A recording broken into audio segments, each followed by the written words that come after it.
Welcome, everyone. Welcome back to 13 Nights of Tiki Frights. We have officially returned. It is October 19th, and tonight we are interviewing a very special guest, Motu Mikey, who is a relatively new ceramic mug maker, I believe from Idaho, but he's on the West Coast. And we're excited to drink some cocktails. We have the Necromancer's Potion, which is a recipe that Easy Tiki Drinks came up with for us. The recipe is online if you want to make it and drink along. And yeah, I'm excited to talk to Motu Mikey. So without further ado, I think we should bring him in. There he is. How's it going, buddy? Let me unmute you. Oh, there we go. There you go. What's up? I didn't want to give you any screen time with that West Coast tiki hat on. I know. We're gonna start turf war. That's all right. I don't even. Do you count as West Coast tiki? Does Idaho count? I'm like inland northwest tiki, I think, technically. But that doesn't sound as good as on a hat. Yeah, it's too long. I know when I made this one and yours, I had a lot of people were like, what about Midwest tiki? What about like Not only that, but you messed me up too, because I made some posts wearing an East Coast tiki hat, and then I started getting messages like, where's my hat? Where's my hat? That's not cool. You can't promote East Coast tiki if you're not going to promote Texas too. Yeah. I don't even know what Texas would be considered. I know. Just Southern tiki. South of the Southern. But yeah, dude, it's good to see you. I haven't seen you since I think it was Tiki Oasis in Arizona. I know. Yeah, that was my first event, and it was my only event of this year. But I'm really I had a great time, and I'm really excited to do some more next year. So yeah, we'll see where we end up.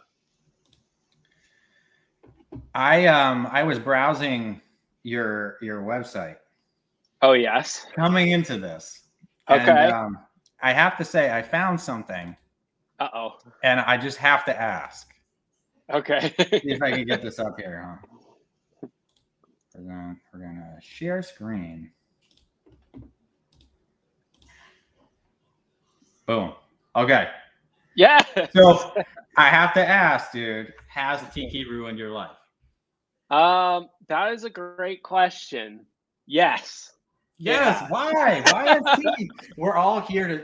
You must have missed the memo. This is to celebrate Tiki during the spookiest season of the year, and here you are. I know. Selling shirts that say "Tiki ruined my life." Explain yourself, Motu Mikey. I know it's a good ruin my life. So it's like I feel like when I started doing Tiki things, it started as like a little hobby. You know, I designed my first mug, and then I was learning how to actually make the mugs, you know, make the slip cast molds and the whole process. And then I was making little expedition photos, and suddenly I realized that like, that's all I was really doing in my free time was Tiki. And so in that way, Tiki kind of ruined my life in that Tiki's the only thing I care about now. But it's a good thing because I've had so much fun and I've learned so much, you know, how to do the whole process, and just also about like different cultures, and it's been a blast. So for a while, dude, I can totally relate. So like I got into it through Disney, as many people do, for good or for bad, whatever your opinion is. That's how I got into it, was through Trader Sam's Enchanted Tiki Bar, and it definitely is a rabbit hole. It's something that consumes your life. Oh yeah. You know, 1 second I'm avoiding D23 with some cocktails, and the next thing I know, I'm building the Search for Tiki website and like cataloging literally thousands of mugs, and it's like, oh my god, into my life. Yeah, I think Tiki ruined my life. I think if my wife was here, she would say that Tiki actually ruined her life for a little bit. Like, what is happening? Like, what is going on? Like, you know, when you have a spouse, it's like when somebody jumps into one thing, at first it's just like, are you like nuts? But now she loves it too. I mean, she actually, some of the mugs I'm going to show off, she paints them. She helps me do the seaming. She's the perfect partner to fall in love with Tiki with. So and she was there at Tiki Oasis. Yeah, she was. She said, which it was hot. It was a long day out there. Yeah. No, it was good. I remember that day being incredibly hot. Like, yeah, no, it's hard. hot. I think next year they might be shortening the second day a little bit because it was so hot, at least for the marketplace. I know a lot of people wanted to do like the a night market, but then it kind of just clashes with a lot of the other stuff that they have going on. But I think it was abnormally hot there for that early in the year, but we'll see. Next next year should be good. More fun to attend than to vend. Oh yeah. In that case. Yeah, right. Because I got my booth, and I think next year I'm gonna bring me a mister, bring some fans. You know, I'm a veteran now, so I got a new list of items. You got to be careful. Oh yeah, be careful. Like, I made this mistake, okay, and I probably shouldn't be sharing this on live, but it was so hot that day. Someone had set up like a fan with is that called a mister, where it's got like water coming out? Yeah. And it was parked right outside Tiki Maniac's booth and Weena B's booth. They were sharing a booth. And so it was really hot. So I stood in front of it as I'm talking to them. And this thing is just blowing on me. And Jeremy kept me talking to the point where I finally looked down and like my pants were just completely soaked. Just drenched. In the one space you don't want them to be wet. And so I literally kind of like shuffled back to my hotel room at Tiki Oasis to try and change my pants. You should have just like jumped in the pool and just got everything wet at that point. I mean, just full send. At least then people wouldn't have judged me. Yeah. But I have no idea how many people saw me doing the shuffle of shame back to the hotel room. I was just looking at the comments real quick. Tim Bach said he liked my shirt, and I just wanted to say thank you because my sister got it for me for my birthday. It's got some tiki stuff. It's got some shrunken heads, some cocktails on it. It's pretty sweet. She saw it from an Instagram ad too. She's like, "Oh yeah, it just recommended it to me." So I was like, "That's playing a fire." I know, right? People buying off social media ads. You never know what you're gonna get. Yeah. Like that wonky gargoyle knockoff from Trader Sam's. Like usually the knockoffs look like pretty close. Yeah. It still sucks that people support knockoffs, but I mean, they look, you can tell what they are, but that gargoyle was like after 5 zombies. Someone sculpted that gargoyle. It is one of the most hideous mugs I've ever seen created, in my personal opinion. Oh, someone also said it's not just let's see, Mitchell. Tiki didn't just ruin his life; it ruined his bank account. Yes. So I can't agree with that. Do you collect mugs, or has making mugs kind of like killed the buzz on that? Well, that's the thing, is it's like I love collecting mugs. I love supporting fellow artists, and there's so many cool mugs to collect. And so it's just hard because it does take a lot of money to kind of start up if you're doing, the level that I'm trying to get to. Like I just bought this new kiln. That's Big Bertha over there. Or no, Andre is his name. Sorry. Oh, Andre the Giant?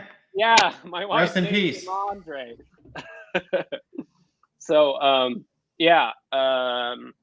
yeah, so I don't collect as many as I would like to, as many as my bank account will allow. But if I see a really good one that I really like the authentic, like Marquesian style mugs.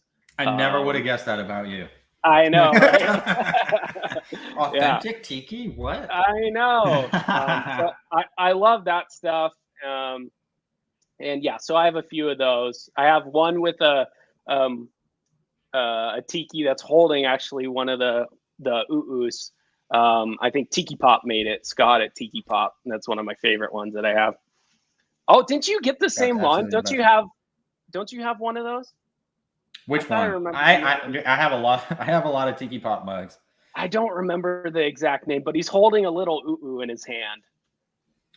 I could be wrong. Maybe someone else got it. I don't know if I have that one. Yeah. I think so. Like generally speaking, now, so there's the financial thing with collecting mugs, but there's also the space. So like I live in an apartment. I don't have a house. And so actually it's kind of funny, like over the years of 13 Nights of Tiki Frights, I always have this bookcase behind me, and that's where a lot of my mugs are. So the first year it was basically like all Trader Sam's mugs. I was completionist, and then as soon as I collected them all, I was done. Like I didn't care anymore. I collected them all, and I sold a bunch of them and bought more expensive mugs. And then I sold a bunch of those, and I bought more expensive mugs. Yeah. So I mean, there is this like negativity around flipping mugs, and there definitely are people that flip mugs. Don't get me wrong, but speaking as someone who just loves tiki, I have sold plenty of mugs, and I would be dumb if I didn't make money on those mugs. Yeah, based on their fair value. Okay. Yeah, but no, I've absolutely. then taken that money and bought more expensive mugs. Yeah, just putting it back into the market. You know? Yeah. No, everybody's going to stand on a different side, but primarily speaking, I have mostly, it's kind of weird because I wouldn't consider myself like a tiki purist by any means. I love, horror mugs, 13 Nights of Tiki Frights. But when it actually comes down to it, the majority of my mugs actually are tikis. From mostly Scott, Tiki Pop, and Tiki Rob, of course, Maui. And then I have a bunch of Carol mugs. They probably make the majority of my collection, and then everybody else I have a few. I got my first Carol mug from Oasis. I got that new one that she just released. That one's great. But yeah, no, those are some great makers. They make some really cool stuff. So I have to ask, I know that you have a background in photography. You make amazing photos for the people that don't know. I think some of your photos have been shared by like National Geographic. Absolutely insane photos that I'm super jealous of your talents with. Thank you. How do you go from making photos to being inspired by ceramics and making ceramics? Yeah, totally. It's interesting because I feel like I started as a graphic designer. So I didn't really like school very much. So my choice of job was something that involved more something that I enjoyed, which was always art. It was always drawing. It was always creating something like that. So I went to school for design and learning how to do graphic design and that sort of thing. And then that kind of evolved more into my love for photography. And then the tiki thing just came out of kind of left field because during quarantine with all the COVID stuff, they actually closed a lot of the hiking trails around us, and which I thought was a little odd, but that's kind of where my creative stuff went, was to my photography. And so if I couldn't go and hike and do that, I was kind of sitting at home going a little crazy. Going stir crazy? I think on your website you call it Quarantiki. Yeah, Quarantiki, exactly.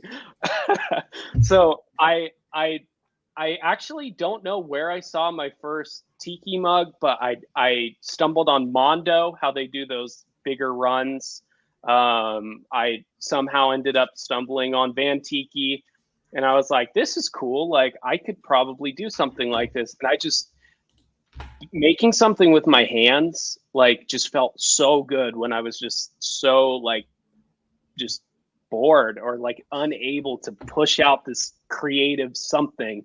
And so I was able to start using my hands to make something, and it was just the best feeling in the world. So I really fell in love with it from there. And then I honestly haven't been sculpting as much as I want to, but I'm definitely going to start sculpting this winter and into next year on some more mugs. But yeah, that's really what started it. And then look at that bad boy. That's where it all started. God. I had to do a deep dive. You remember this photo, buddy? You're gonna do me dirty like that. I'm gonna do you dirty like that. But you know what I'll do? I will we'll show this one too. How about that? Yeah, we'll show that one. That. So somehow you went came from a long way. Oh, you got it right there. Let's pull it up here. Yeah. Yeah, she came a long way from. I think it looked like a weird nose when it started out, man. But that's the thing. That's what's so cool, and I always encourage people to just like, if you want to try and do something like this, just like jump into it and do it. Like because I didn't know what kind of clay I needed. I went to Michael's and I was like, what clay do you have? And they're like, well, we have this air dry clay, which is probably like the worst clay that you could do something like this with.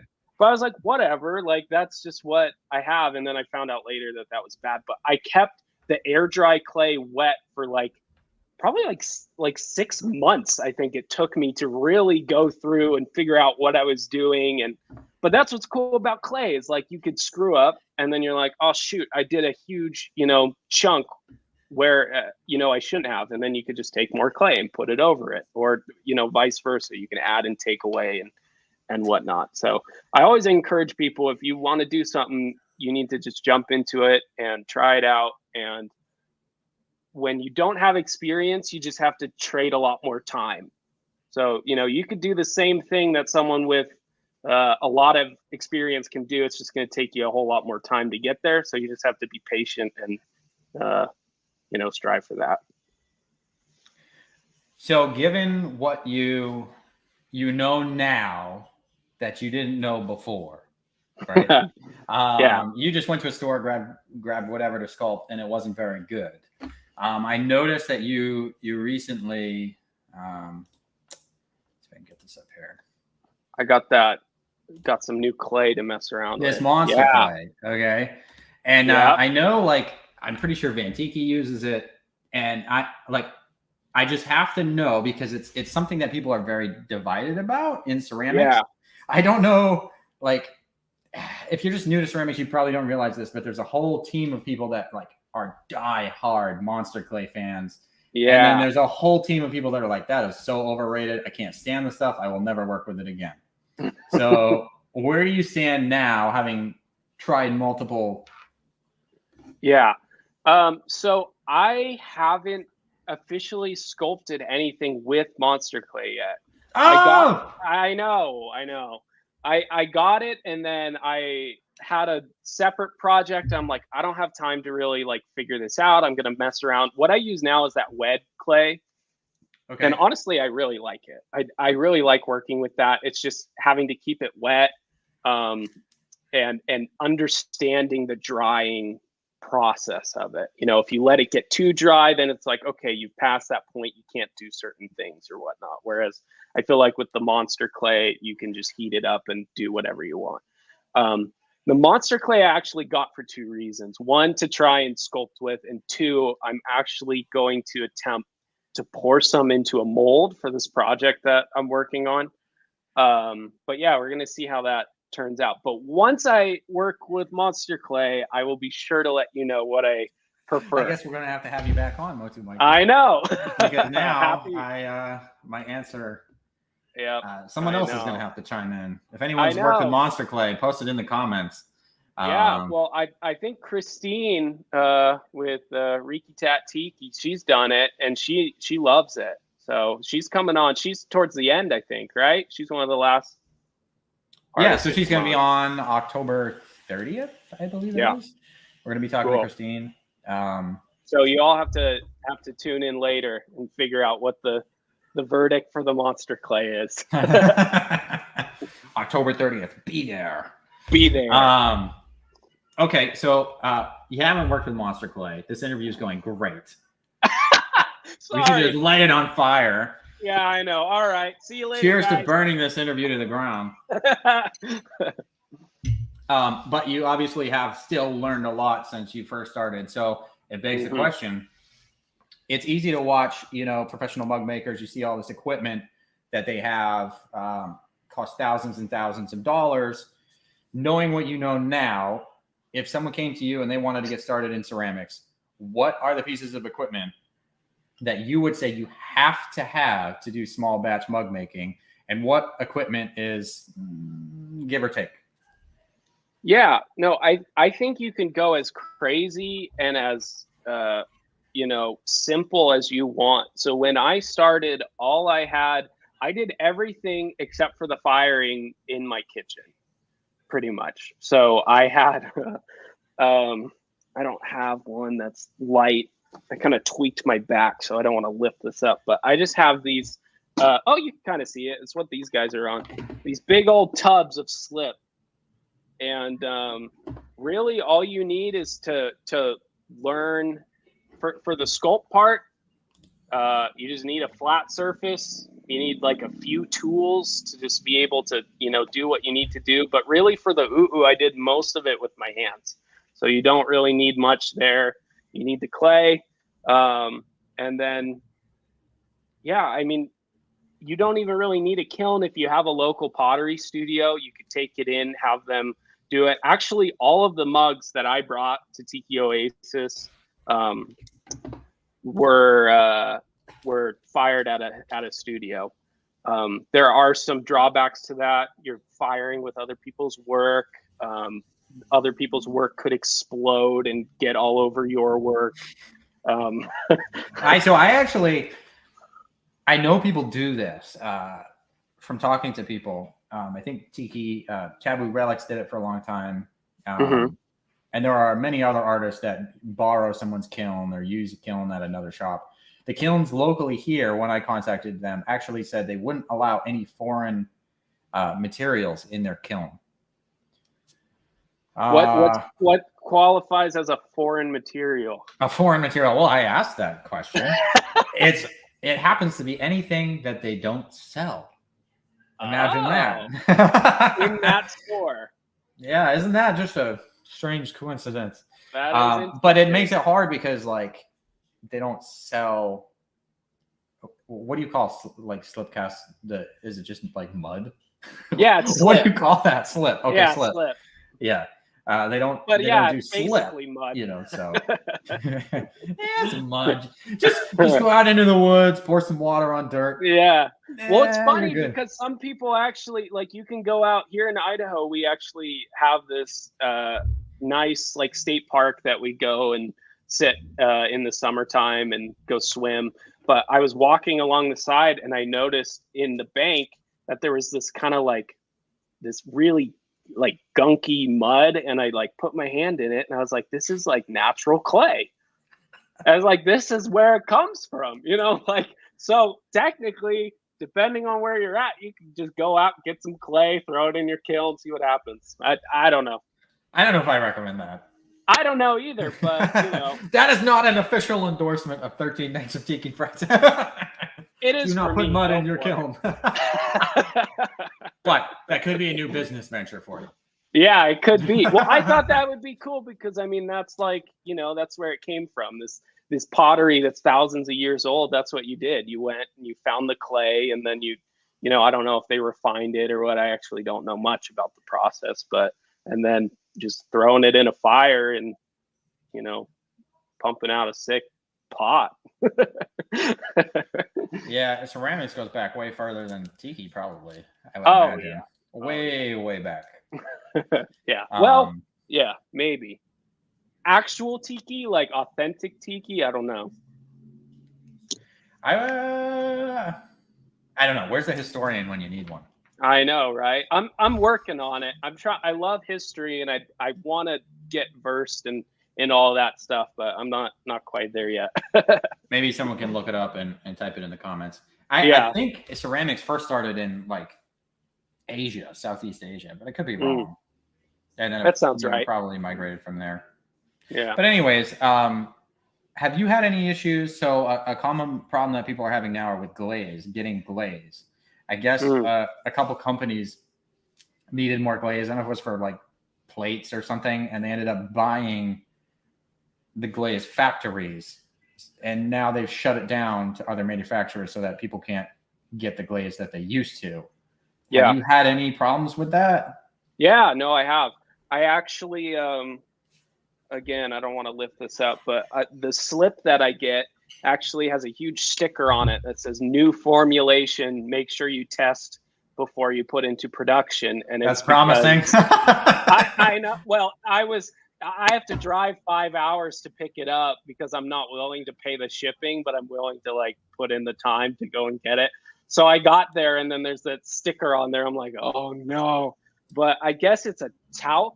It's some kind of talc that they put into it. Yeah. And their old distributor, same thing. It's like they got bought out, and then they decided not to use it anymore, and it was this whole thing. So yeah, it can change, and like that. But glaze, I had trouble getting too. I just knew what I needed for the oo, so I just ordered like a ton of it. So I'm set for a while, but same with these guys. But once I run out, I'm probably going to run into the same thing. Yeah, the boneheads. Yeah, I don't think I've actually shown these before, other than at Tiki Oasis. I had a few posts about them, but I think this is going to be the official colorway of the new bonehead. I wanted it to be nice and antiqued. I don't want it to be too crazy. I want it to look like actual bone with some darker details on there. And then this is the one that Emily painted herself. And this is going to be another limited run of these to kind of look a bit more like those totem poles. And then you turn it to the side, it's another face there. But I love this colorway that she picked. I think it's great.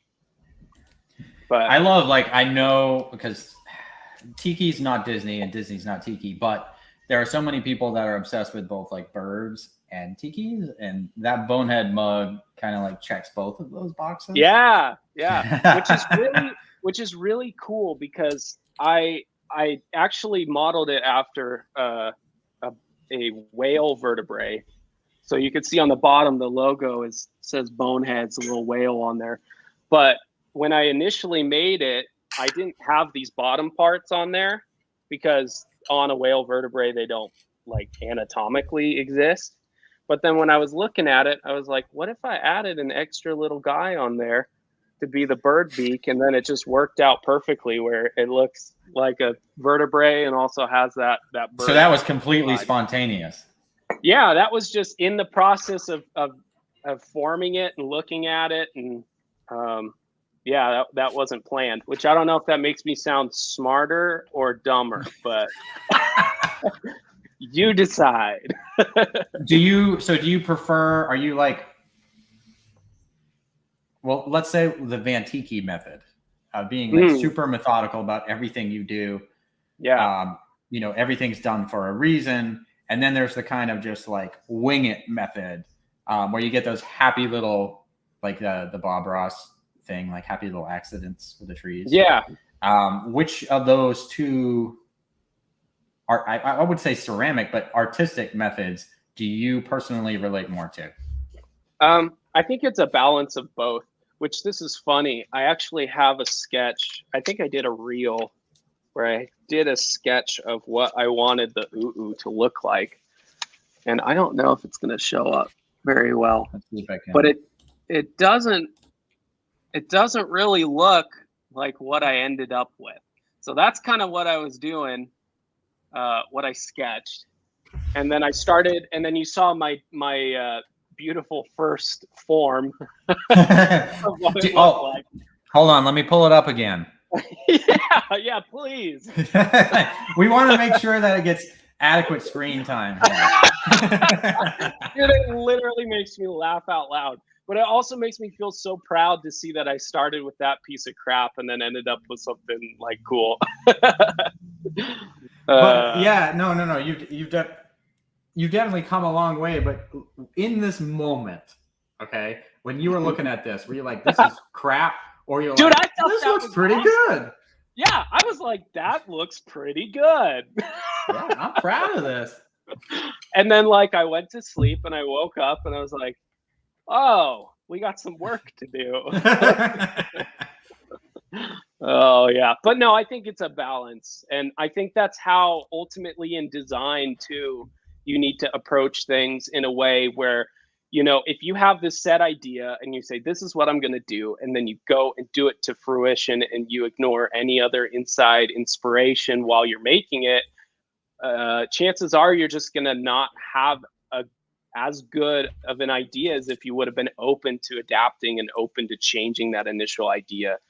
So I think it's always a balance. I think it's a good thing to have, to go into something with intention. So like with this one, I was really inspired by this mortar locally that I saw in a indigenous gallery, of it was a whale. It looked a little different than this. It didn't have these and all this stuff, but it didn't have the eyes or anything. Really, all it had was the vertebrae, and then this like mouth without the teeth.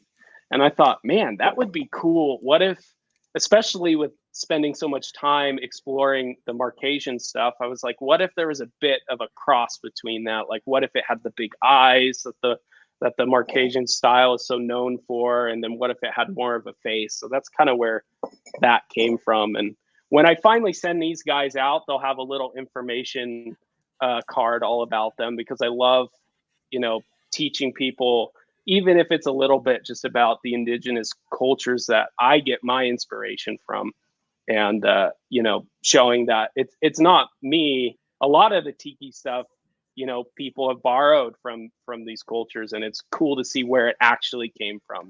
That authentic. I love it. Authentic. Yeah, I think it is important to have kind of like everybody has their own opinion, right, on cultural appropriation here, but I think a lot of the tiki that happens in the United States today is very different than anything. We constantly compare it to Polynesia, but it's primarily, I would call it American escapism. But I do think it is important to go back and look at the roots of tiki and understand like what inspired it, and there's good and there's bad in that, and acknowledging both, so that we can kind of pass the torch and move on without necessarily saying throw these tikis in the fire or we shouldn't have them. Yeah, because there is something to be said for like, it's like when Disney does something right, and people will accuse Disney of cultural appropriation too, but people become interested in cultures by watching Coco. Yeah, they watch Coco, and now they're interested in Day of the Dead, and then they take the next step and they do the research to understand why Day of the Dead is important and what it actually means to people. Yeah, no, absolutely. And I think another thing is there's a lot of indigenous artists out there that make some really amazing art. And I think collaborating with them and working with those artists and getting them more involved with the scene, if they're open to it, is a great way forward for the tiki community as well. 100%. Kind of in line with that. So this mug, going back to this, it's a stream. So this is your work club. I have to be honest. I wasn't. It's like when you buy a new car. And you never saw the car on the road until you bought it. And then once you sign that check and you take a car home and you're driving it around, now you suddenly see those cars everywhere. And it was the same thing with this mug, the War Club. I ended up seeing a museum, the PBD Essex in Salem, Mass. is one of the up-and-coming museums of the world. They have a great display on a War Club. I believe it's Marquesian, right? I think they have one of the oldest. I think I know what you're talking about. They have one of the original ones that they found. That thing is beautiful. Dude, it is. I didn't load up photos, but maybe I'll post them on my Instagram stories after this. Yeah, you should. But it is magnificent. So now that I'm aware of this mug and how gorgeous it is, it caused me to kind of look into, that design and the importance of it in Oceania. So thank you. Yeah. But also I have to ask, like, what made you choose that design? Where did you see it that, you instantly thought that needs to be a mug? Well, I actually saw it in the Marquesas. So I was lucky enough to, me and my wife saved for quite a while. And for our honeymoon, we decided to go to French Polynesia.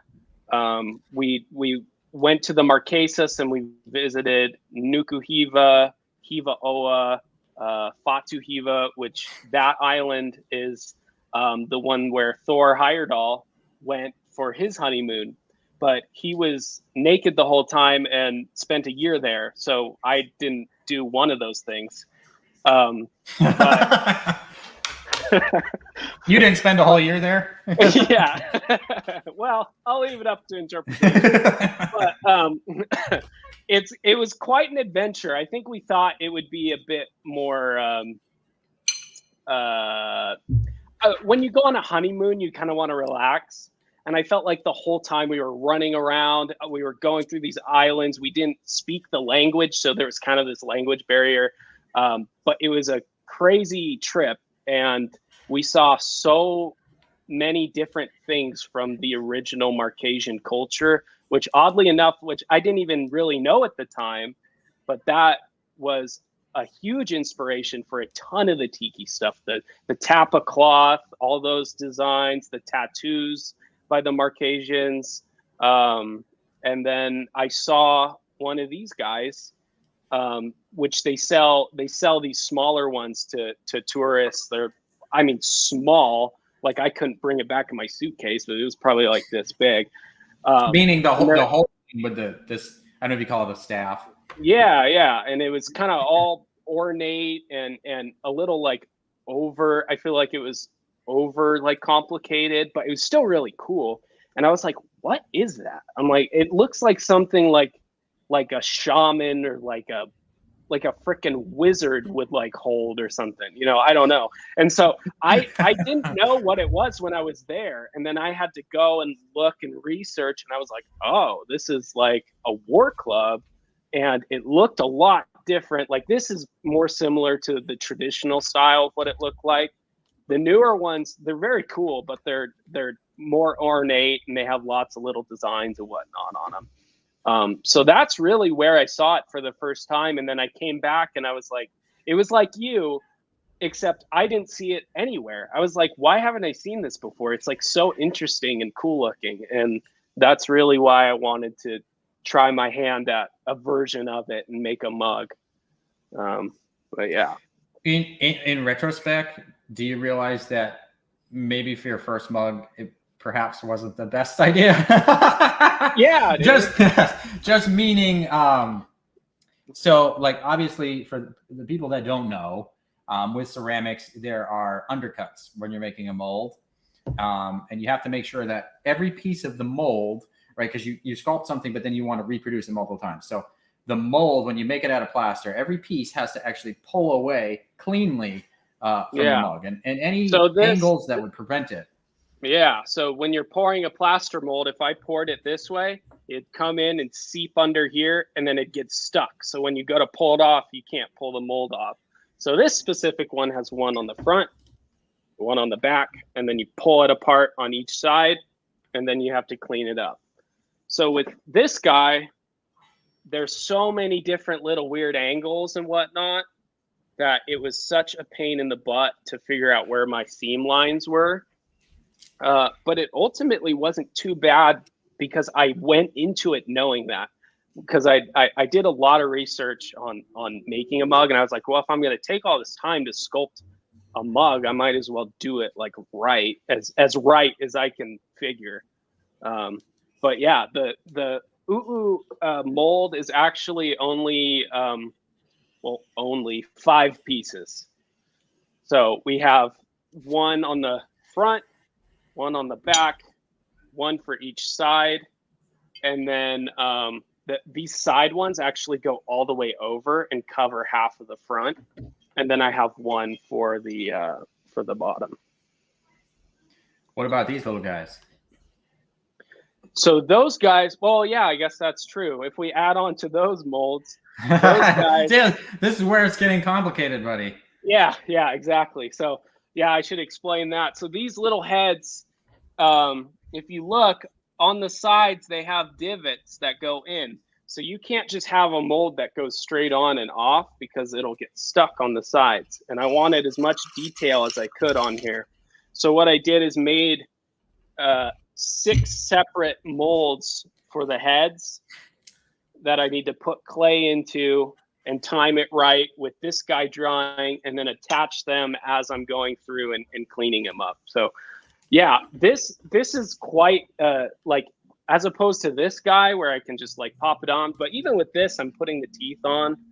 I don't think I've done like a simple mug yet. But maybe that's what I'm saying. So for new mug makers out there, watch Motu Mikey and do the exact opposite, because he's making things super complicated. Yeah. No, it is. And I feel like that's kind of my personality. If I jump into something, I'm like, okay, what can I do to make this like cool? And then I'm like, what can I do to take another step that, you know, other people aren't going to do? And I think, you know, I just try and stand out that way. And it is a lot more work, especially even with the wiping. So I wipe like 3 different colors on this. It takes a long time to make these guys. But I think they look really good when they're all done. Dude, it looks amazing. Thank you. So like I had seen him on Instagram and particularly, I mean, you're a photographer, so your product photography is amazing. But when I saw those at Tiki Oasis, Arizona, like there are tons of vendors there, and there's a lot of impressive stuff at that marketplace. Oh, hundreds of vendors. And then I saw that mug and I was like, oh man, that's a good looking mug. And to be honest, for someone's first mug, that is an impressive accomplishment. So thank you, man. Kudos to you. You know, knowing the little that I know about ceramics and looking at that mug, I realized just how much freaking effort went into that sucker. Oh, yeah. Well, and it felt really good. I'm not gonna lie. It felt really good to pull that first one out and see that because it's kind of stressful making a mug, especially like this, because you go through, you spend all the time, the money on the materials, you're pouring a surface against like this sculpture that you've been working on for months. And, you know, lots of different things can go wrong. So when you pull it all apart, you put it together, pour this stuff in, and it just works. It's like pretty undescribable. And then also pulling it out for the first time all done and glazed, man, that's just a good feeling.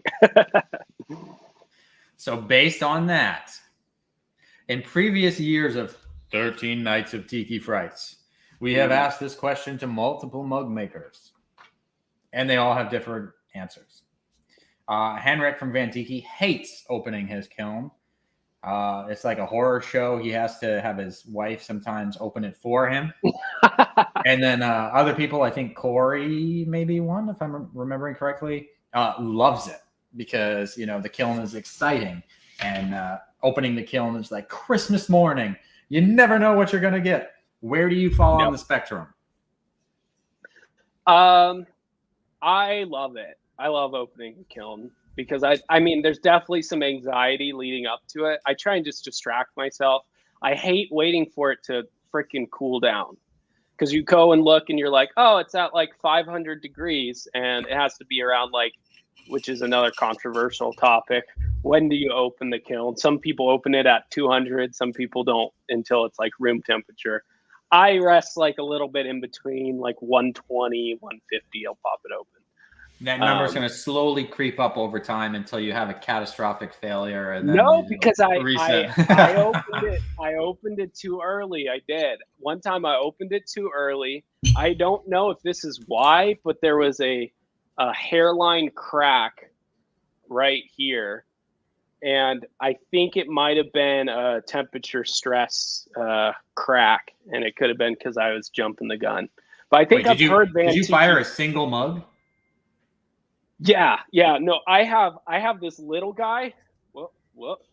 I have this little kiln. So you got Andre the Giant. What's the name of the little one? I don't know. We could call him Squirt, I guess. Squirt. I don't have. Wow. Squirt is so insignificant. He doesn't even get a name. First thing that came to mind. But yeah, so I could only do 4 oo-oos in that at a time. So when I had a bigger run, it took me a while to go through them. And with the big guy, I can put almost 30 of them in there. But it's nice to have a small kiln to do small runs for things where you just want to see how the glaze looks. You don't have to fire the entire kiln. But yeah. Okay, so you lean towards enjoying opening the kiln, which Yes. begs me to ask, what has been the scariest part of the mug making process for you? Oh man. Uh, I would say by far, not now. I feel like going into it when I didn't know what I was doing, pouring the plaster. So when you make the mold, you need to put this guy here. So let's pretend this is my original sculpture. You need to get him here. You have to take clay, build up the sides of where you want the seam lines to go, and then you go and make sure that they're nice and smooth. And then you build a wooden box around it to basically isolate the one area where you want the piece of the mold to be.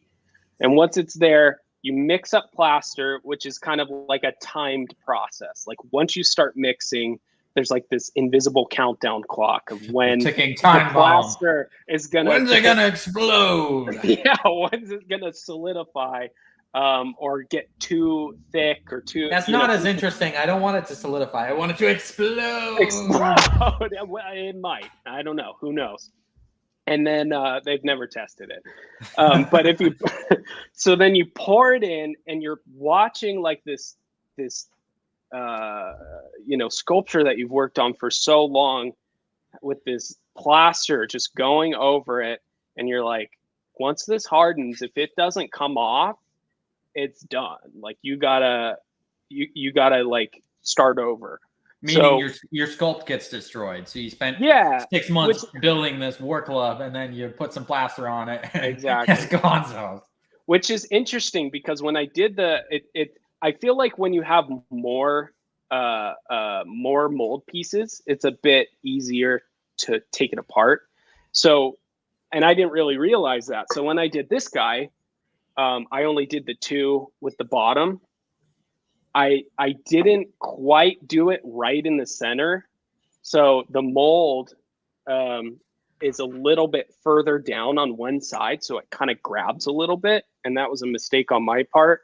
But to get the mold out, here, 1 second, I'll be like right back. I need to run over here. Let's do a giveaway while you're doing this. Oh, yeah, do it. That. Let's do a giveaway here. What we're going to do here is we are going to give away alert, a cool limited edition pin from my little box here, from the Black Lagoon Room. Black Lagoon Room makes these cool swizzles. They're like spooky tiki. They were on our show last year, if you want to go back and rewatch the episode. But they also design these really cool pins and cocktail mugs. So let's give away this pin, which is a skeleton arm holding that appears to be what I would think would be like a Mai Tai, designed by Pete Klockow, the Black Lagoon Room. And we're also going to give you this swizzle stick. This is the Black Lagoon Room. So in order to win these prizes, wherever the camera is, tell me, what year did 13 Nights of Tiki Frights first air? What year did 13 Nights of Tiki Frights first air? And the first person to comment that shows up on my screen will get a pin and a swizzle stick from the Black Lagoon Room. Oh.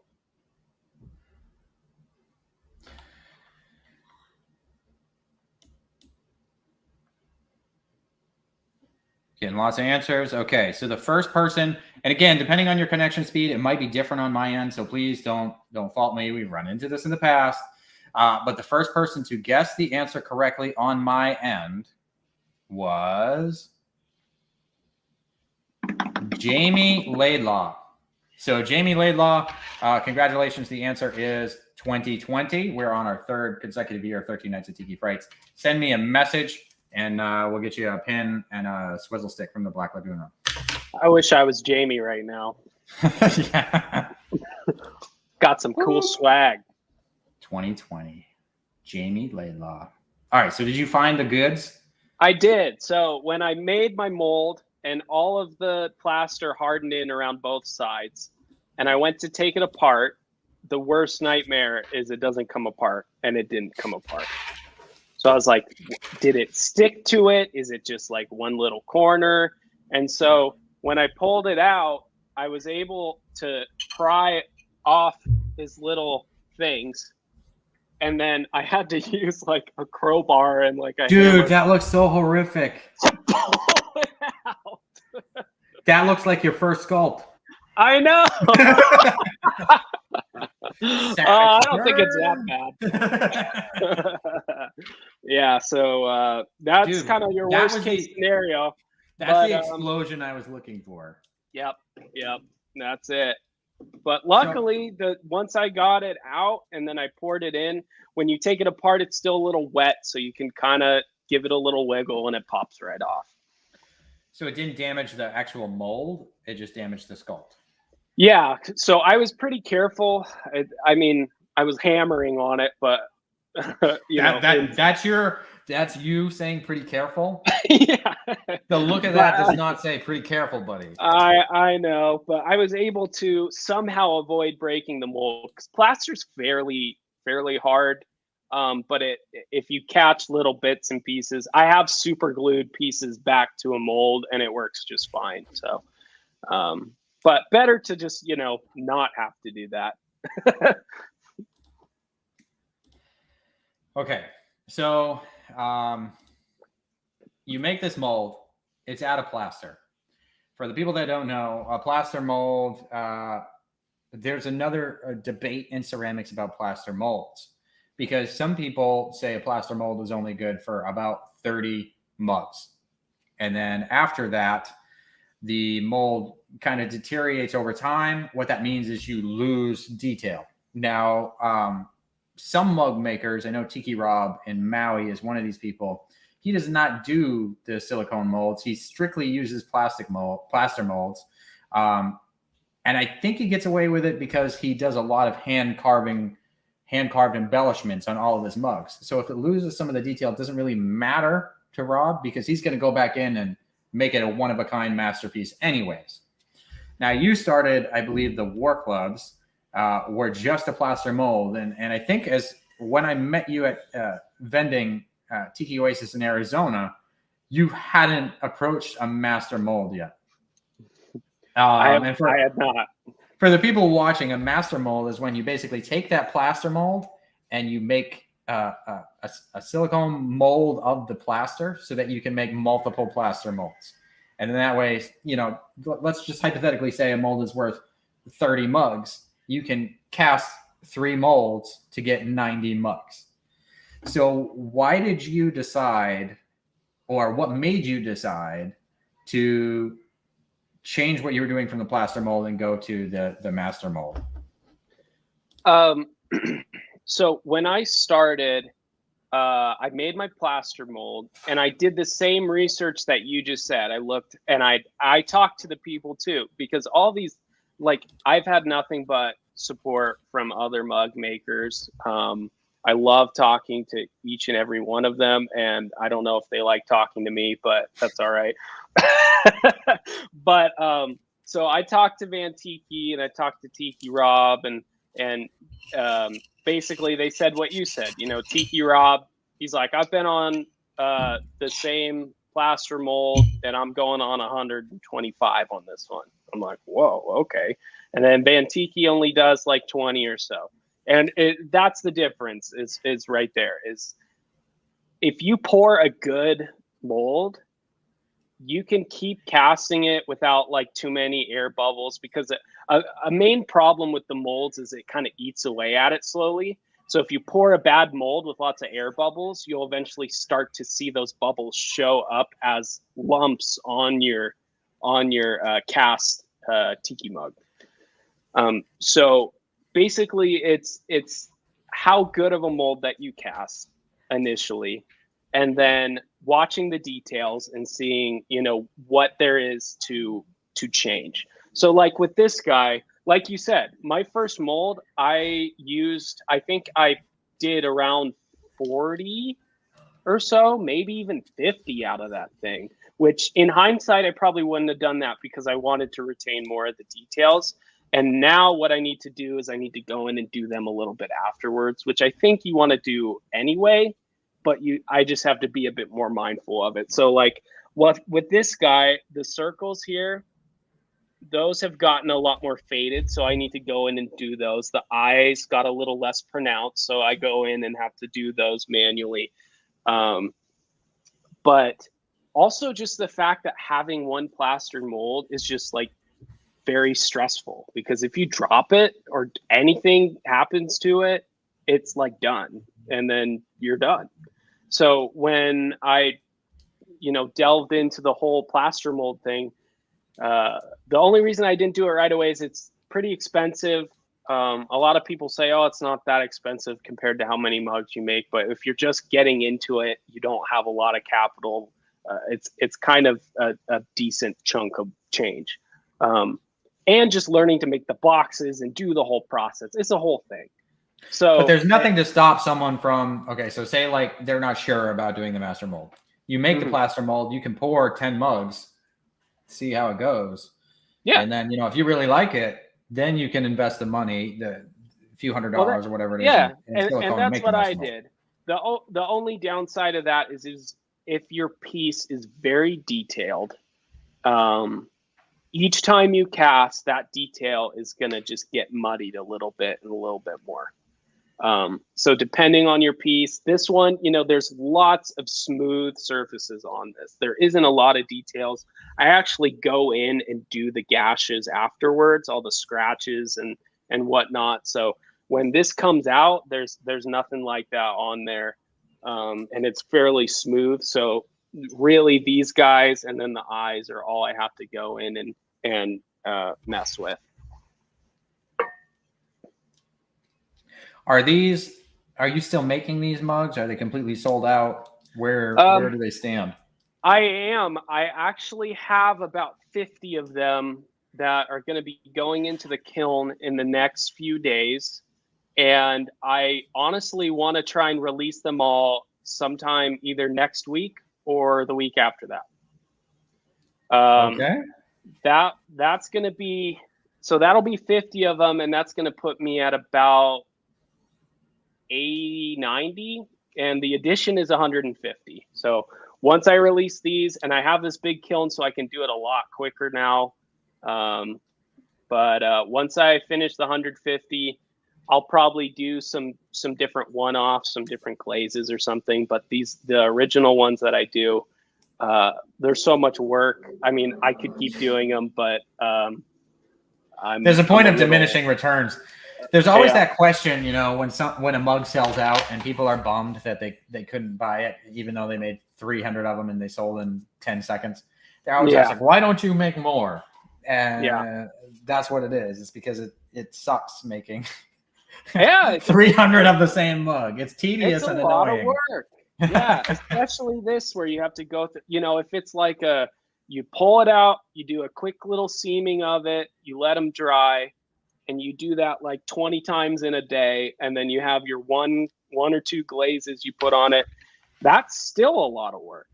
But I mean, it's not anywhere near doing the multiple glazes and the wiping and the cleaning and so yeah, you're right. It is a lot of work to do them. And, I do have a separate job from Tiki stuff. And so I just try and do it whenever I have time. But I really enjoy it, and I'm really excited to make more mugs.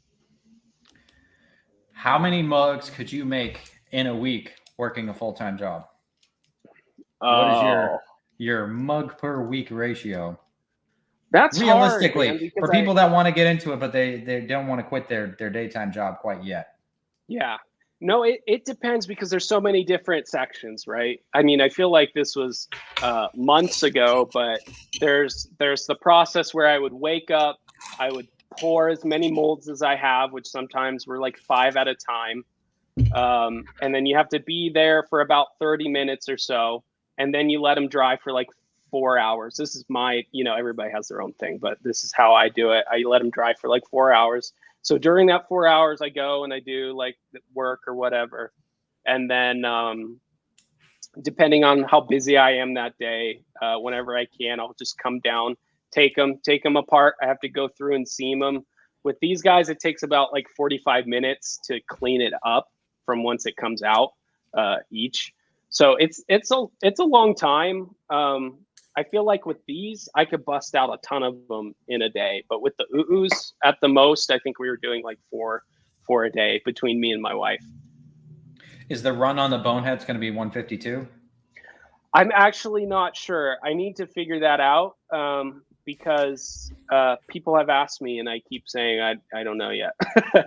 And it's because I want to get into the production of it. I want to see how long it takes and how, realistically. So I don't say like, 300, and then I do kind of what I'm doing with the UUs and taking way too long to get them out. I want to get to a place where I know how long it's going to take. I can say, okay, I'm going to do this, bust these out in this amount of time, and get a little bit more of a structure. Like I think Van Tiki definitely has that down. It's fun to watch him do his releases and then watch him go through his whole process and then release them and then on to the next one. He's got it down to a science. Although even Henrik has started, I think his latest mug is the largest edition size he's ever done. Yeah. So he's getting, I actually the Jungle Bird one. It was either that or I think it was the Jungle Bird. It was either that or the Crab Claw. But it was like 250 or 300, which is a large run of mugs for a studio of two people. That's insane. No, it is. It's crazy, and that's his full-time job, and he gets up at 5 a.m., goes out there and works. It's a full-time thing. So, I respect that. It's a lot of work. All right. We're starting to run on overtime, so we got to start wrapping things up, but we got another giveaway to do. I have a question that I will ask. The first person to comment the correct answer that shows up on my side will get it. And then I kind of have a story that I want to hear from you, if you're cool with that. So let's do another giveaway. This one is sponsored by Kim Bang. We're going to give away a swizzle stick from Kim Bang. It's a little, let's see, hold on. It's got a bat and a moon, and it kind of dangles, and it says Kim Bang on the side. Nice. That's perfect for Halloween. We're also going to give away a set from the Tiny Umbrella, both of which sponsored 13 Nights of Tiki Frights this year. Some spooky cocktail umbrellas. So whoever gets this question correct is going to get both of these things, a swizzle stick from Kim Bang and some tiny umbrellas. And the question is, what year did Raiders of the Lost Ark come out? Ooh. So I'll watch the comments. First person to guess it correctly will take home some cocktail umbrellas from Tiny Umbrella and a swizzle stick from Kim Bang. What year did Raiders of the Lost Ark come out? And then Motu Mikey, I want to ask you. Okay. You're probably going to hate me for asking this because I think you're an Indiana Jones fan. I am, but I'm not like super. Okay. Yeah, I am, but we'll see. You're not obsessed? Okay. Which film in the Indiana Jones franchise is the best? Oh, shoot. Dude, I'm always people ask me that about a lot of different things, like Harry Potter, very controversial.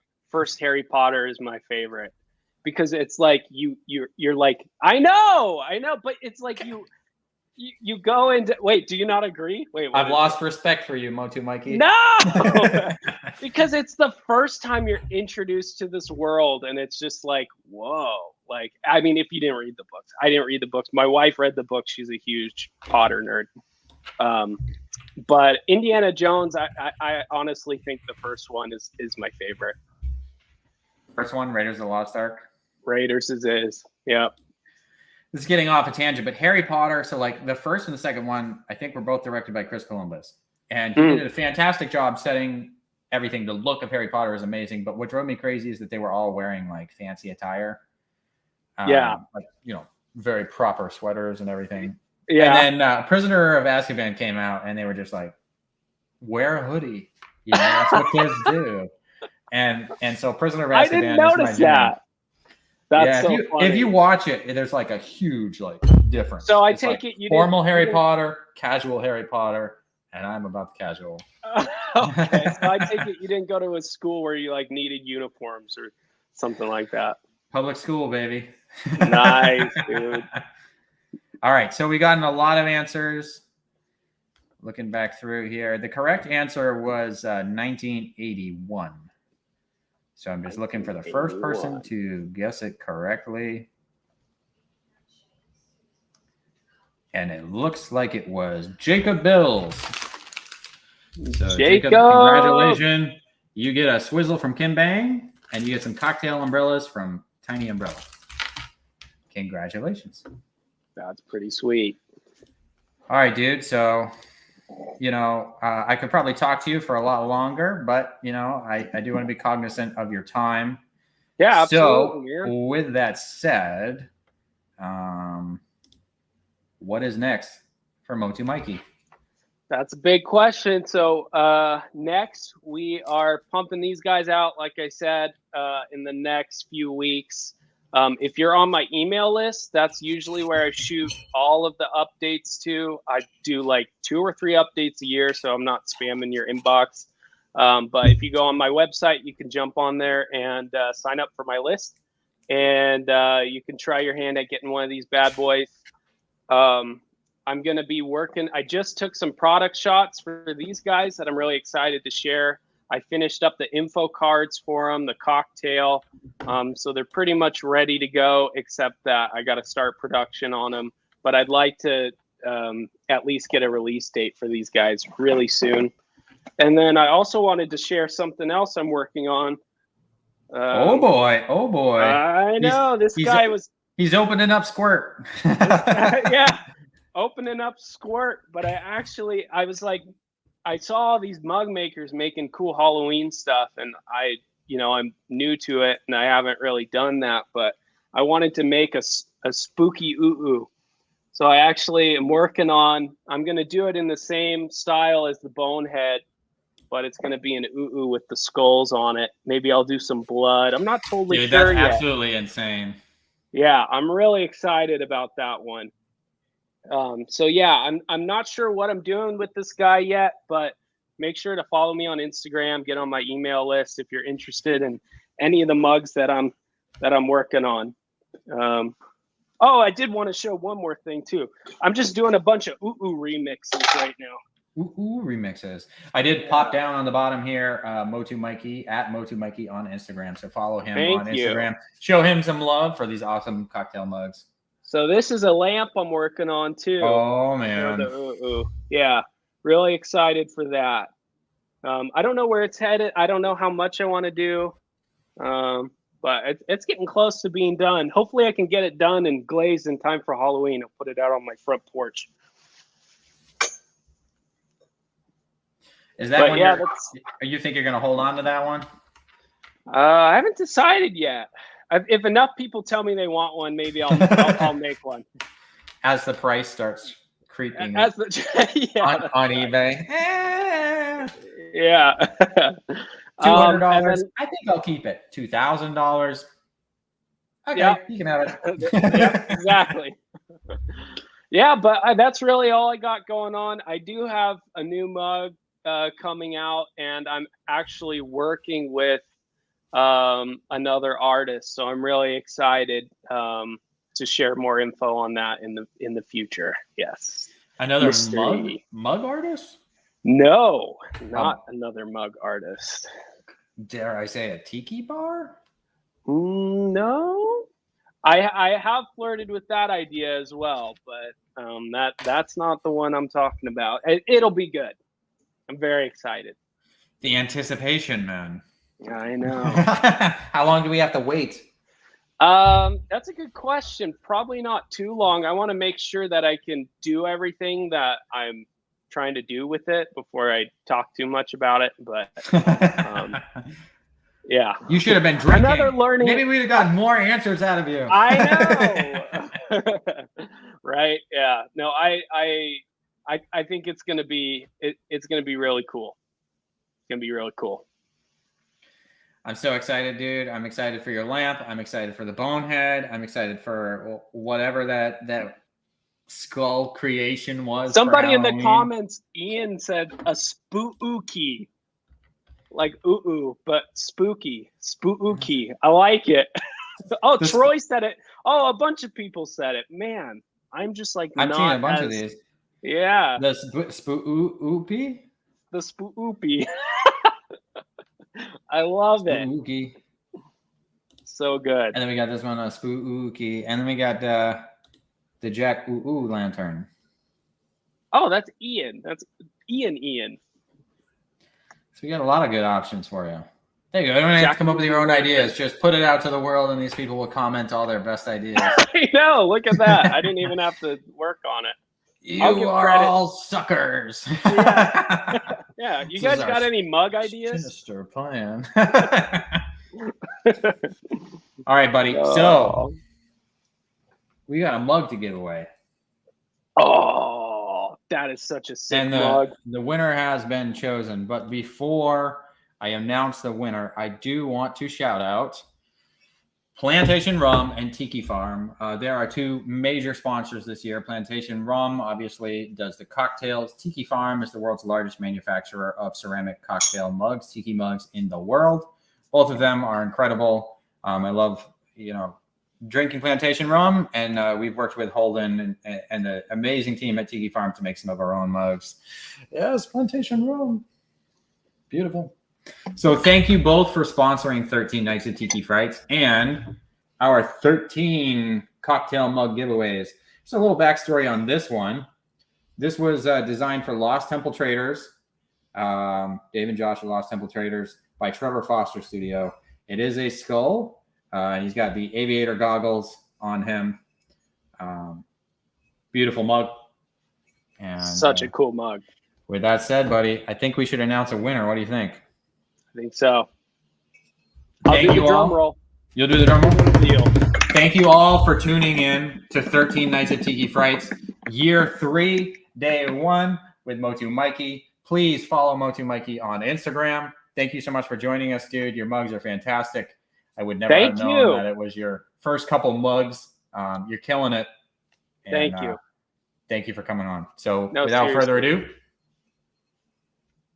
drum roll, Motu Mikey.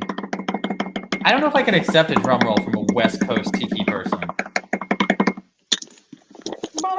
Okay, the winner was Debbie Hawk. Ta-da! So congratulations, Debbie Hawk. You're taking home a Lost Temple Traders Test Pilot cocktail mug. We do have another giveaway that's going to go live very shortly from Shima Ceramics. So follow our channels.